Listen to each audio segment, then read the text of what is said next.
এটা দেখতে পাচ্ছেন আমরা চলে এসেছি আমাদের প্রোফাইলের মধ্যে।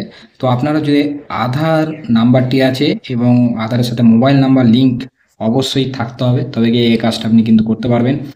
তো সেটাকে কিন্তু আপনাকে লগ ইন করে নিতে হবে। তো আমি এখান থেকে লগ ইন করে নিয়েছি, দেখতে পাচ্ছেন। তো লগ ইন করলে এরকম ড্যাশবোর্ডটা আপনি দেখতে পাবেন। তো এটাকে বলা হয় ড্যাশবোর্ড।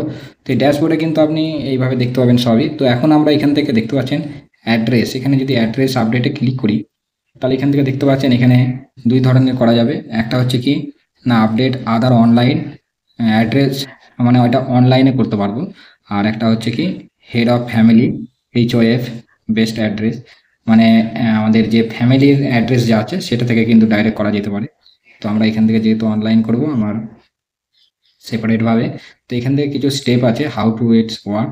তো এখান থেকে দেখতে পাচ্ছেন 1 নম্বর স্টেপ, 2 নম্বর স্টেপ, 3 নম্বর, 4 নম্বর, 5 নম্বর, 6, 7 এবং 8, 9, 9খানা স্টেপ আছে। 9খানা স্টেপে কিন্তু আপনি এটাকে কমপ্লিট করতে পারবেন। তো এটা ম্যাটার নয়, এটার থেকেও বড় ব্যাপার হচ্ছে যেটা আপনাদের আমি দেখাতে চাইছিলাম, সেটা হচ্ছে এখানে প্রসিডে যখন আমি ক্লিক করব এখানে দেখতে পাবেন। ভালো করে দেখুন এখান থেকে, ঠিক আছে। তো এখানে দেখতে পাচ্ছেন অন্য একটি ড্যাশবোর্ড ওপেন হয়ে গেছে। তো এইখানে যেটা আপনাদের আমি বলছিলাম এইটা, এটা এটা দেখুন এখানে কি আছে না, আমাদের যে আমরা নাম, আমাদের নামটা কতবার আমরা চেঞ্জ করতে পারবো। তো যখন আমরা নতুন আধার কার্ডটা বানিয়েছিলাম তখন একবার বানানো হয়ে গেছে। আর হাতে আমার কত আছে এখানে না, 2খানা দেখাচ্ছে দেখুন, 2 আপডেটস লেফট, মানে দুখানার বাকি আছে। মানে লিমিটস টোটাল নেম চেঞ্জ করার 3খানা লিমিট, 3খানার মধ্যে একটা হয়েছে অলরেডি যখন বানিয়েছি, এবং এখনো 2খানা আছে, মানে দুবার করতে পারবো। এবং ডেট অফ বার্থের ক্ষেত্রে দেখুন এখানেও সেম, একবার অলরেডি যখন বানিয়েছি তখন করা হয়ে গেছে, আর একবার আমি করতে পারবো। তো অবশ্যই মাথায় রাখবেন।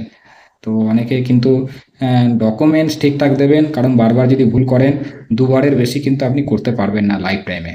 এবং জেন্ডারের ক্ষেত্রেও দেখুন এখানে একবার, মানে অলরেডি একবার হয়েছে আর একবার করতে পারবো, মানে নতুন করার সময় যখন করেছি। এবং অ্যাড্রেসের ক্ষেত্রে কোনো লিমিট নেই, এটাতে কোনো লিমিট নেই, এটা আপনি করতে পারবেন। তো এইটাই হচ্ছে মেন ব্যাপার।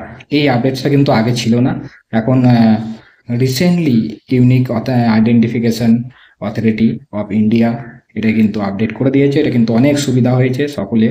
অনেকে কিন্তু কনফিউশনে থাকতো যে কতবার আমি নেম চেঞ্জ করতে পারবো, কতবার ডেট অফ বার্থ চেঞ্জ করতে পারবো, কতবার জেন্ডার চেঞ্জ করতে পারবো, এইভাবে কিন্তু কনফিউশন ছিল। সেই কনফিউশনটা এখানে ক্লিয়ার হয়ে গেছে। প্রপার ডকুমেন্টস রেখেই কিন্তু আপডেট বা যাই করুন, প্রপার ডকুমেন্টস ঠিকঠাক রেখেই করবেন। বারবার ভুল করলে আপডেট হবে না। Thank you.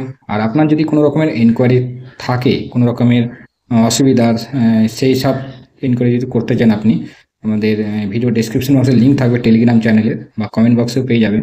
তো সেখান থেকে কিন্তু টেলিগ্রাম চ্যানেলে ভিজিট করে জয়েন হয়ে যেতে পারেন। সেখানে কিন্তু আপনার যা প্রবলেম থাকে, সেই ইস্যু আছে সেটা জানাতে পারেন। Thank you.